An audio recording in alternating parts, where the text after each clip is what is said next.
Ladies and gentlemen, when it's Tuesday,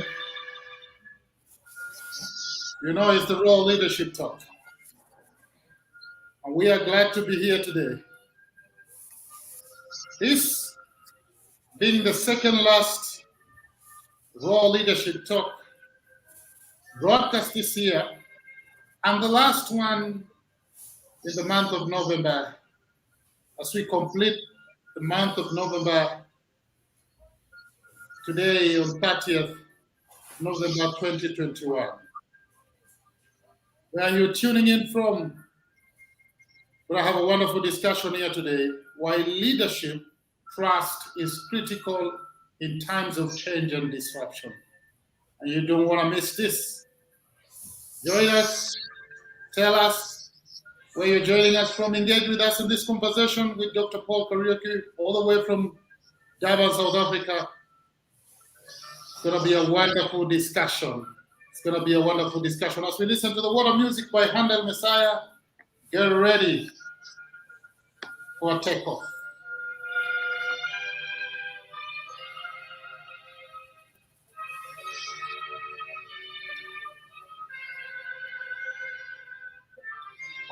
Where are you tuning in from? Engage with us. Engage with us.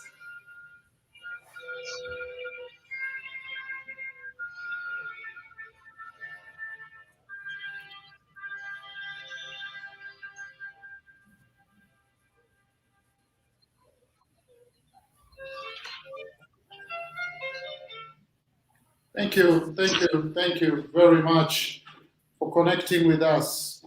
In the whole month of November, we at the Africa Center for Public Speaking, in partnership with the Initiatives of Change, we've been running the Trust Building Month awareness, together with doing the fundraising through the charity run, the first ever virtual charity run that has been running the whole of this month. And we did the charity run on 26th, 27th, and 28th, which was last Friday, Saturday, and Sunday. And while we are done with the charity run, we are not done with the fundraising. We still have a few more days. For those who still wants to contribute, you can still contribute or donate towards the trust building program using the pay bill 891300 and the account number 50078. All this is to say you support the trust building program, bringing Muslims and Christians together and people of different ethnic groups to dialogue on matters peace and trust building for peaceful coexistence as Kenyans, especially even as we go towards the election next year, 2022. And today, this being our second last broadcast this year, we thought it wise to have Dr. Paul with us, who is the Executive Director of DDP South Africa, to engage with us in this particular topic of why leadership trust is critical in times of change and disruption. Dr. Paul, how are you doing? I'm fantastic. I'm fabulous. Great to be here again and to engage on this wonderful topic. I believe that will be very insightful, especially for the times that we've gone through in the last 2 years now, since COVID pandemic hit our shores and has disrupted everything that could have been disrupted, and nothing has been left the way it was. So it's very interesting to discuss about leadership and how to build leadership trust in such times. Wonderful. Maybe you need to share with our viewers, what is leadership trust? So leadership trust simply means that the strengthening or the rebuilding, for example, of trustworthy relationships that are reliable, that can be depended upon, that people have confidence in one another, and that their word is their bond. It connotes the sense of confidence and reliability, the sureness, the freedom from suspicion or any doubt, which becomes now the glue that holds people together in such times. And from a leadership perspective, it's actually that assurance that leaders continually give the teams that they lead and the people that they work with in helping them to navigate the different transitions at personal and professional levels, as people making adjustments continuously as they adapt to the changing conditions in their environment. So it is that one sense of sureness and being assured that I can rely on you and you can rely on me, and we can be able to build together, even when we are grappling with uncertainty, that we have that confidence and there is no room for suspicion or doubt. Do you think then that trust building is a key element also in corporate organizations as much as we've been doing it in the community? What is your take in that? I think it's very important. It's actually a cross-cutting concept because there is nothing that holds things together in society if this one element is out of place. It affects nations negatively when, for example, citizens do not have trust in their governments. It affects corporate organizations when people or employees are not confident or trust the leadership of their corporate institutions. And so it does also at the community level, and also goes down even in families.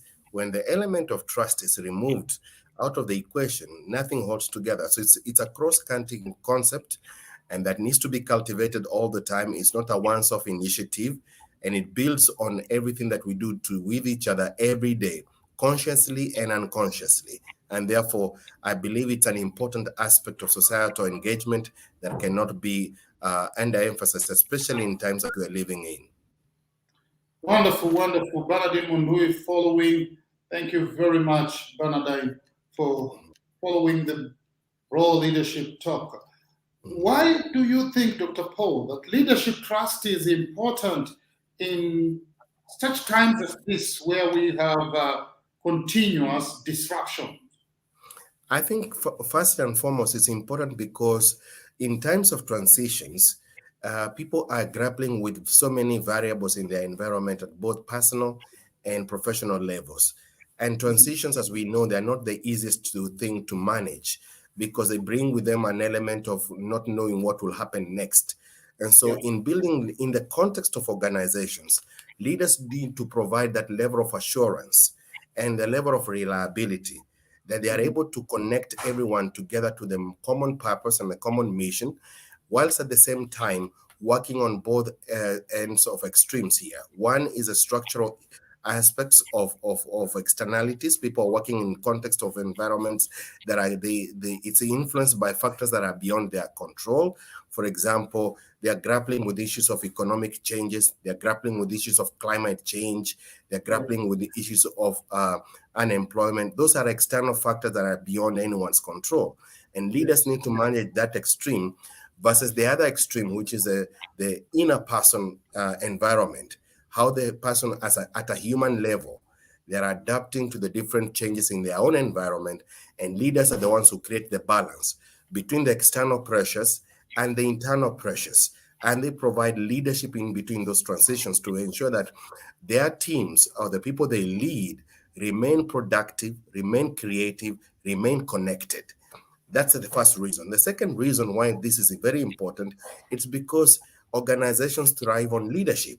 When the leadership is missing, then the organizations or institutions or nations or communities or families cease to exist in that way also.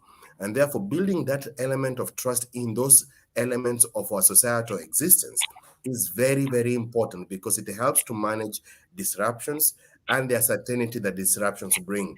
And thirdly, it's important for this leadership trust to be brought together so that it can harness the interpersonal strengths that we build with each other as people. One of the key elements that this leadership trust builds on is the strength that we have as human beings, the resilience that we have to survive difficult situations that we do not even know how to interpret.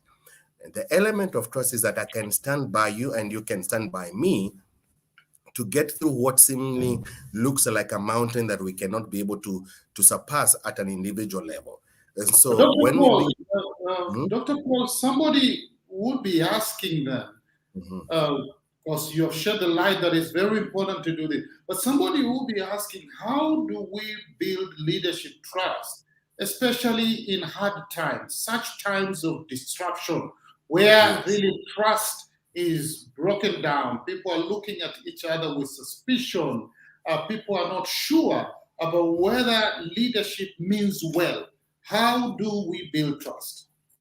Firstly, is to go back to our elements of our ethical existence, that we have Mhm, to build on principles of honesty and ethical living, where mhm. people are able to see each other as human beings and not as units of labor Yeah, or other assets to be exploited. yeah. When we don't see our humanity in the context of our transitions and difficulty times of disruptions, then we tend to see our humanity as elements of exploitation and Yeah. not people who deserve love, who deserve compassion, and who deserve empathy. That's the first thing. The second thing to build on to how to strengthen or to build leadership trust is to start making sure that our words do match what we say. You see, Hmm. because if people cannot be able to rely on what people communicate with each other on a daily basis, the Very elements of important. trust get to wear out. And before you know, the fabric that has been holding people together, even at a family level or a societal level, organizational level, or even a state level, that fabric Mhm. starts to tear away. And before you know, there is nothing holding people together. So that's also very important. And the third thing is, of course, to make sure that we have the character that matches the words that we speak. Yeah, Mhm. it's very hard to speak one thing, but your character is speaking something else, Yes. and sometimes that becomes a problem, especially an impediment towards building strong societies, because also who we look up to, sometimes their character do not match what they say, and therefore Yeah. they wear the trust levels between citizens and the state, or citizens and or employers and employees, and becomes a very challenging aspect, especially in such times of uncertainty where character is opposed to words of action. Mhm. Mhm. Thank you. Thank you. Thank you very much. Sinza Godigodi saying, watching from Dar es Salaam. Thank you very much, Sinza, for connecting with us at the Raw Leadership Talk. Where are you watching us from? And you would like to ask a question, who will be more than willing to engage with you and be able to tackle anything that you bring our way. But Dr. Paul, let's go a little bit international here. And I want to hear your honest thoughts as far as this is concerned. South Africa discovered a new variant, COVID-19 variant presently, and some of the European countries have issued a travel ban. And we already know what's going on already in Europe. I think Germany the other day registered 74,000 cases in a day. And, uh, and I think UK registered over 40,000 cases in a day. Here is South Africa leading the way in Africa and say, look, our lab, being people of research, we have discovered this variant. But then the European countries say, okay, you have discovered a variant. Instead of us coming together and help each other uh, see how we go about this, they have banned South Africa and issued a travel ban South Africa and five of her neighbor countries. What is your take as far as that is concerned, and the mistrust around the world today? Yes, that's a very, very important question to think through, and especially and a complex one at the same time, because of the Yes. factors in between here. So here we're talking of a global public health emergency that is being Yes. influenced by interest, political interest, at the same time as human interest. So the political interest here is to control who controls the market for these vaccines. Yeah, Mhm. we have seen an ongoing tussle between countries that have the capacity to vaccinate their populations without challenges versus the Mhm. rest of the world that is even struggling to get even a third of their citizens vaccinated because of challenges of financial resources to buy the necessary vaccines, to the challenges also of poor health infrastructure, including weak human resource factors that actually make it very impossible for them to be able to manage vaccination programs. So we are talking of extremes here that are driven by political interests and political ambitions. Then we are talking on the other side of the mistrust that comes with the fact that of quality. Who is getting the best quality of these vaccines? And especially the rest of the third world, that Africa, Southern North America, and Asia. There is a struggle between trying to understand, is the quality of our northern counterparts same as the quality that we're receiving on this end of the world? And that has created mistrust, because political interpretation has been that the virus is more severe when it comes from the rest of the world other than when it's coming from the first world. By creating these artificial burns, is trying to indicate that the virus chooses where to go, and it doesn't. Whether you close the border, and that's wrong, right? exactly, it will go whenever it wants to go because it does not respect any borders, and therefore the issue of the political pressure now is trying to manage these relationships in a way that it does not jeopardize the lives of the people, but at the same time, it is now straining inter-country cooperation and inter-country trust, because the countries from the north that are influencing our counterparts in the south, are now creating the tensions between, for example, South Africa and her neighbors, because all of a sudden we've been coexisting with the virus as neighbors. But now all of a sudden we don't want to see each other because now somebody from the north has declared that we are actually a serious country right now to be engaged with. And this is the problem of political mismanagement of a public health emergency such as the one we are combating right now. Wonderful thoughts there, wonderful thoughts. Makenri Mokase following from Nairobi. Dr. Paul, coming back to you, what makes leadership trust work? What makes leadership trust work? Firstly, is building on relationships with people and with one another. It's difficult to build a trusting relationship when we do not see each other as human beings in the first place. And secondly, we do not place value on each other. If I need to make sure that we are able to move together towards a common purpose and a common goal, I must see the value in the person that I'm wanting to work with or the person that I'm leading with as a leader of an organization. If I don't see them as valuable and I do not place value on them, then I reduce them to units of labor and tools to be used, rather than human beings that are strengthening in relationships towards a common purpose. That's the first one. The second thing, it builds on a shared language and understanding. Yeah. Yes. We must speak from the same hymn sheet if we are going to build trust. I cannot speak one thing to one person and speak to another thing to the next person and expect relationships to be strengthened. Therefore, it's important for these relationships to be built on shared language and common understanding, so that when we speak and when we talk about something that we both value, then we are able to rely on one another to commit to what we have agreed. Now, that's very important. It's easier said than done, because it actually revolves around individual characters. There are some people that I cannot mention here, but we say whenever you see their lips moving, they're actually lying already. You see, and it's a common phrase somewhere, but it's very important because it's always revolving around the character of individuals. And therefore, if people suspect the character of a person, then the language that needs to be there so that trust can be built, it's already eliminated out of the equation. So it's important to build on relationships by valuing people and placing value on them. And secondly, building on a shared language and an understanding towards a common purpose. And the third thing, it aims at strengthening the already existing interpersonal relationships. Remember, you're not rebuilding from ground zero. If there is already something that exists, what you're now doing is building on whatever that is existing to make sure that that human connection is strengthened and it's actually supported by values of empathy, compassion, trust, honesty, collaboration, and very importantly, understanding each other's world. That's very important because not everyone is able to resonate to the changing environment and disruptions that we see on the same wavelength. Some people are more resilient than others. Some people are more compassionate than others. Some people are more understanding than others. And the task of leadership is to manage the tensions that come with these adaptations on a continuous basis by understanding the teams that we lead and ensuring that you're able to step on each other's environment with a high level of empathy and compassion. Wonderful thoughts, right there.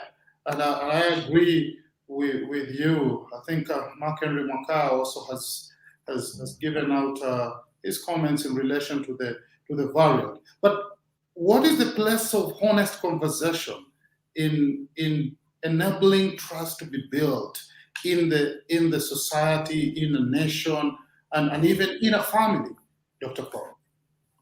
That's very important and a very good question. It builds on understanding, firstly, the realities of our existence. Yes. Is that, as I just said, that there are different capacities individually and organizationally on how people respond to transitions and how people adapt to changes. You recognize the reality that none is perfect. And when you see from that point of view, then you're able to walk alongside people with a level of compassion and not with that high level thinking that I'm better than or stronger than or greater than. You work with people because you understand the realities that we are all imperfect people striving to become better by the day, understanding that reality. The other part of it is to understand that transitions are never permanent. They are always part of our change. And therefore, it means that you got to embrace change as an opportunity for learning and growing at a personal level and at organizational level if you're leading an organization, and even at a societal level. Change is good because it helps us to understand where our weaknesses are and what we need to do better so that we can become more resilient, not only to survive challenging times like we're living in, but also as people when we are moving from one phase of life to the next. Change can be scary, but if it's embraced with the right attitude and with the right thinking, it becomes actually a positive aspect of our lives because we tend to grow in areas we thought we never, actually, sometimes some of these areas we never even thought they existed, or some that we've been postponing or procrastinating because we never thought time has come to address what we see, and the fear of crossing from the familiar to the unfamiliar stifles our development as people. And so, in harnessing individual leadership capacities and collective leadership capacities, change helps us to address the areas of fear and gives us the courage to step into something that we never tried before. And now we are convinced that there is capacity. And the last thing there is that if we do not understand that, if we do not change the way we think, a whole issue of mindset, there's a high probability that opportunities that comes with transition will bypass us. Now, change in mindsets is very important, especially in the relationships that we're talking about in creating relationships of trust.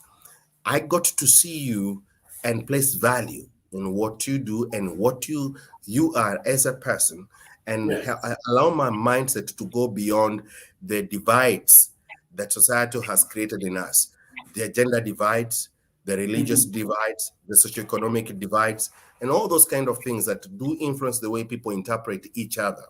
So when we embrace a positive mindset that says that there is something in each other that I need and they need from me, so that we can create a co-create. I would like to use the word co-create, so that we can co-create a world of possibilities, even in times of transition.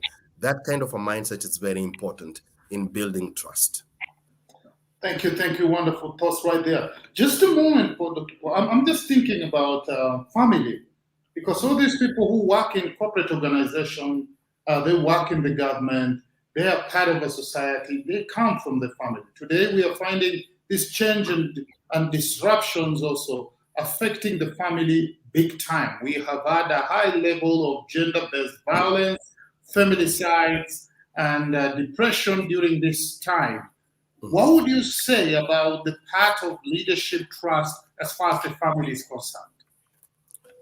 Firstly, that's very important, and especially when we are confronting such a serious scourge in our society that has actually, become very pervasive and very chronic. It's first of all going back to the values and the foundations of what a family unit is about. A family Yes. unit is an important unit that builds on what a society becomes. So, firstly, Yeah. going back by saying that if there has to be a strong society, it has to be made by strong families that Mhm. are principled on common values, values of compassion, again, Yes. values of real honest conversations about where we are as a family, realities. You see, sometimes people forget that if we do not interpret our realities as families correctly, we Mhm. tend to live beyond our means, because we're either competing with people or we are trying to become like other people, and we do not Mhm. have the capacity to be in that space at this point in time. It could be Mhm. a goal to work towards to, but we are not there right now. So it Yes. means then we have to work with the reality of today, striving towards where we think we need to be. Mhm. The other extreme is when people do not interpret their realities, and then they start living below what their capacity is as families. And so they start entertaining attitudes and behaviors that do take away their ability to appreciate each other's gifts and start overlooking each other. What Yes. happens in that case that you create an environment of competition rather than of complementing one another.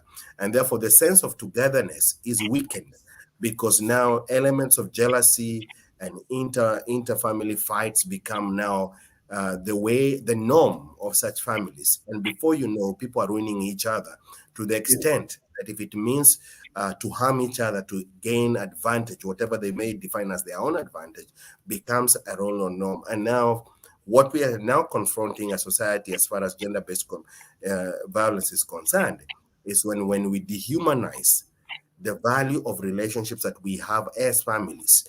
That Yes. then we become easy instruments of destruction rather than instruments of building together. Wonderful thoughts, wonderful thoughts. What will be your parting shot, even as we bring this broadcast to an end? Been a wonderful journey this year together with you in different broadcasts. I don't know, what will be your parting shot, even as we bring this broadcast to an end? I would say that building trust and trusting relationships is not a once-off initiative. It's an ongoing work, and it starts from an individual, me as Paul, and you as Dan, and everybody else. And we begin working on each other's areas of interest that we need to build our strengths, to trust people, to learn to grow with the change, to embrace change as good, and even more importantly, to be people of compassion and empathy. We cannot become trusting people if we do not value compassion, because our society needs us, and we cannot build a society that is cohesive if elements of compassion and empathy are overlooked. Thank you very much. Thank you very much. It's been a wonderful moment here at the Pro Leadership Talk today, sharing about issues of leadership trust together with Dr. Paul from Durban, South Africa. I want to believe that you have benefited a lot from the nuggets of wisdom that he has shared with you. Until next Tuesday, looking forward to connect with you in our last broadcast of the year 2021 before we take a break. God bless you and have a wonderful week ahead. Thank you. Thank you.